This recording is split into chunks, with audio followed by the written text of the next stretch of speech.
경기도가 산하 공공기관 이전 사업을 시작한 지 이제 만 2년이 됐습니다.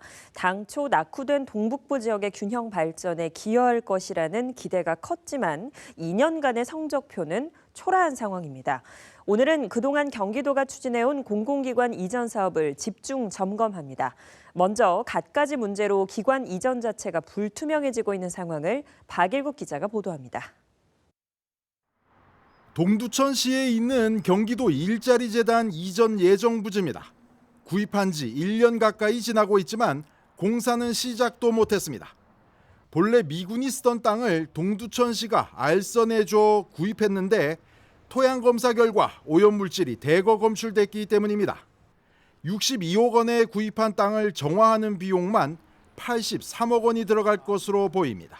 경기도와 동두천이 이제 비용에 대해서 이제 분담하기로 한다라고 계약서가 써놓기 때문에 5대5로 할 거냐 아니면 뭐 6대4로 할 거냐 이런 합의가 이루어지지 않았고 눈치 보고 있죠, 사실.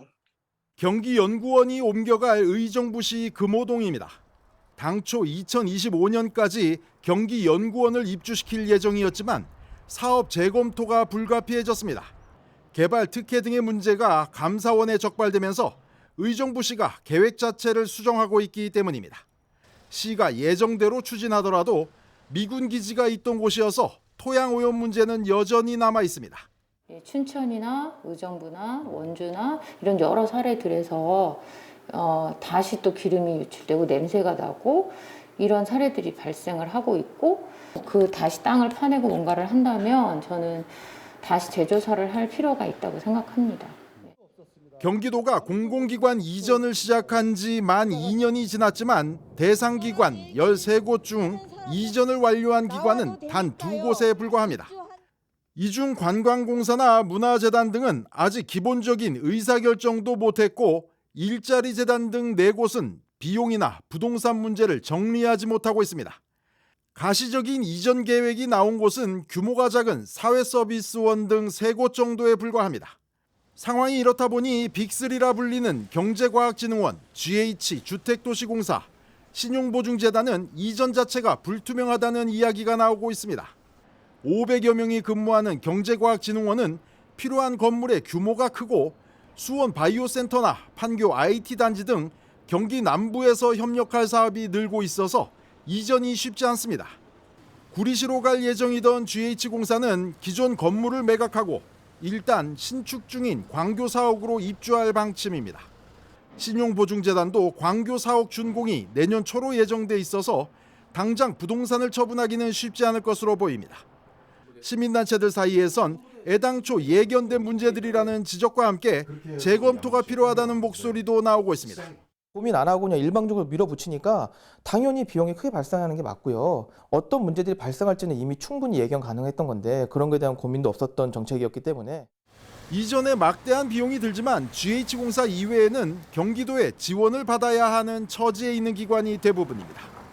한편 경기도 관계자는 민선 8기 신규 사업이 늘고 부동산 경기 하락으로 재정도 어려워지고 있어서 공공기관 이전을 위한 추가 예산 지원은 사실상 어려운 상황이라고 밝혔습니다.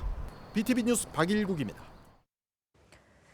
네, 경기도 공공기관 이전은 민선 8기 주요 정책에서도 밀려난 모양새인데요.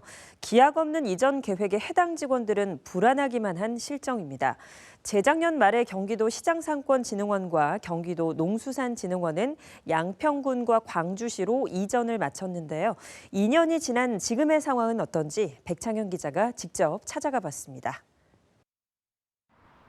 경기도 양평군으로 이전한 경기도 시장상권진흥원 인근입니다. 이전을 완료한 지 2년이 지났지만 주변에는 공구상가 몇 개만 있을 뿐 대부분 논밭뿐입니다. 주변 상인들은 진흥원이 이전한 다음에도 주변 상권에 아무런 영향을 주지 못하고 있다고 말합니다.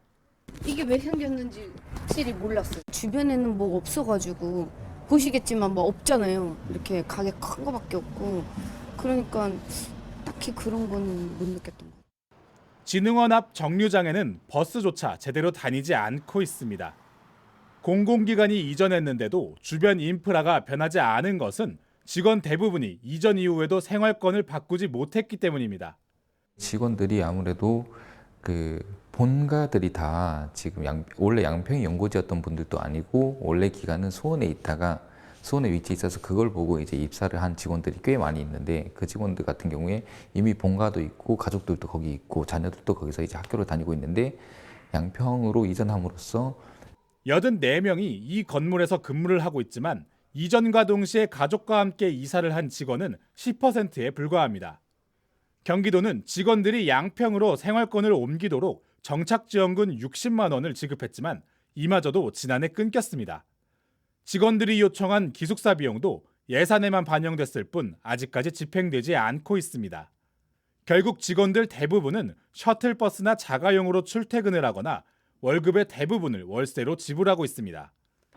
비슷한 시기 경기도 광주시로 기관을 이전한 경기도 농수산진흥원도 상황은 비슷합니다. 농수산진흥원이 이전한 곳은 설립 당시부터 진흥원 직원 대부분이 근무하던 곳이었기 때문에 공공기관 이전으로 발생하는 효과가 적을 수밖에 없습니다. 상황이 이렇다 보니 사실상 공공기관 이전에 시범이 된 직원들은 불안하다고 입을 모읍니다. 실질적으로 옮긴 건 저희밖에 없었는데 아무튼 다 대시보를 생각하려고 해서 저러서 이러다가 우리만 가는 거 아니냐. 한편 경기도는 공공기관 이전과 관련해 지자체와의 약속을 지키기 위해 계획 수정은 없을 것이라고 못 박았습니다. BTV 뉴스 백창현입니다.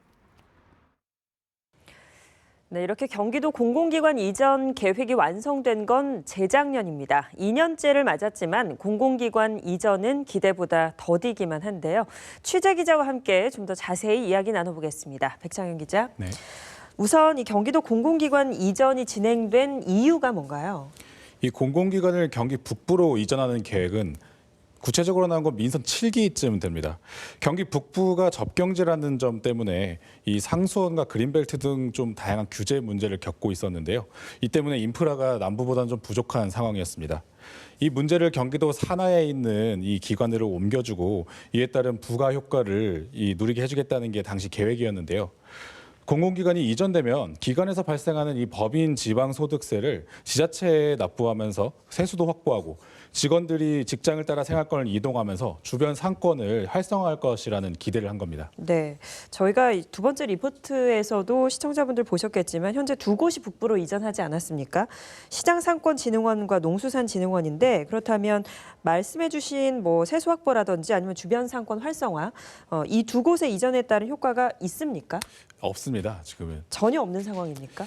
네, 전혀 없고요. 네. 원인이 있나요? 왜 그럴까요? 크게 두 가지 때문이라고 볼 수 있습니다. 첫 번째는 앞서 언급된 직원들의 생활권 문제입니다. 양평으로 이전한 이 경기도 시장상권진흥원은 설립된 지 얼마 되지도 않은 기관인데 이 직원들이 원래 살던 곳을 두고 이동하는 데 좀 어려움을 겪었고요.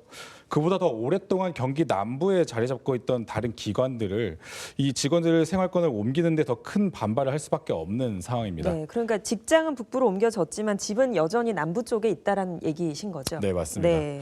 두 번째는 또 법인세 문제가 있는데요. 지난 2020년을 기준으로 보면 이전이 확정된 기간 중 주택 사업을 하는 경기주택공사의 경우에는 87억 원에 가까운 법인세를 내고 있습니다만 다른 기관들은 법인소득세가 발생하지 않거나 발생해도 좀 미미한 수준입니다. 공공기관이 다른 지자체로 이전한다고 해도 법인소득세를 통해서 세수 확보는 좀 어렵다는 거죠. 네. 세수 확보가 이전에 이후에 가장 1번으로 꼽힌 거였는데 확보가 되지 않고 있는 상황이네요. 네. 앞서 말씀하신 것처럼 이 경기 북부의 균형 발전, 이 모든 것이 이 균형적인 발전을 위해서 이루어진다고 볼 수 있을 텐데 특히나 김동연 경기도지사가 또 민선 8기에서 그 경기 북도 설치를 또 강한 의지를 보이고 있지 않습니까? 둘 다 맥락이 같아 보이는데 공공기관 이전과 북도 설치 둘 다 진행하겠다는 거죠. 네, 경기 북도 설치, 정확하게는 경기 북부 특별자치도 설치는 김동연 도지사의 주요 공약 중 하나입니다. 지난 21일 오우석 경기도 행정부지사가 발표한 것처럼 오는 2026년 안에 주민투표를 진행하겠다고 발표하면서 분도 추진에 드라이브를 걸고 있는 상황입니다. 문제는 경기 북도 추진이 100% 가능하냐는 겁니다. 경기도가 이 점을 두고 공공기관 이전을 계속 하겠다는 입장을 밝혔는데요. 일단 대전제에 경기 북부의 균형 발전을 이끌겠다는 것을 두고 그 해법으로 경기 북도 설치와 공공기관 이전을 투 트랙으로 진행한다는 거죠. 네. 경기도의 이런 행정 방향이 어떻습니까? 좀 현재 실정과 맞지 않다라는 지적도 있고 일부 의원들 사이에서는 반대 의견도 좀 많이 나오고 있지 않습니까? 그렇습니다. 이 김동연 도지사가 강한 의지를 가지고 분도를 추진하는 만큼 그 역량을 분도에만 집중해야 행정력 낭비를 막을 수 있다는 이야기인데요. 일부 도의원들 사이에서는 이 공공기관 이전을 재검토해야 된다는 목소리도 나옵니다. 이호수 경기도의회 의원 이야기 들어보시죠. 분도를 먼저 주민들한테 했으면은 그 부분에서 공공기관 이전에 대해서는 다시 한번 아까 이야기했듯이 이걸 다시 재검토를 해야 된다. 주민의 혈세를 낭비할 필요는 없다고 봅니다.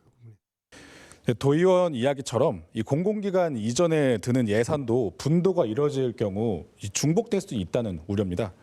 경기도가 분도를 강력하게 추진하는 데 반해 공공기관 이전에는 브레이크가 걸린 만큼 균형 발전의 방향이 어떻게 바뀌는지 주목해봐야 할 것 같습니다. 네, 그렇군요. 오늘 이야기는 여기까지 듣겠습니다. 백창현 기자 수고 많이 하셨습니다.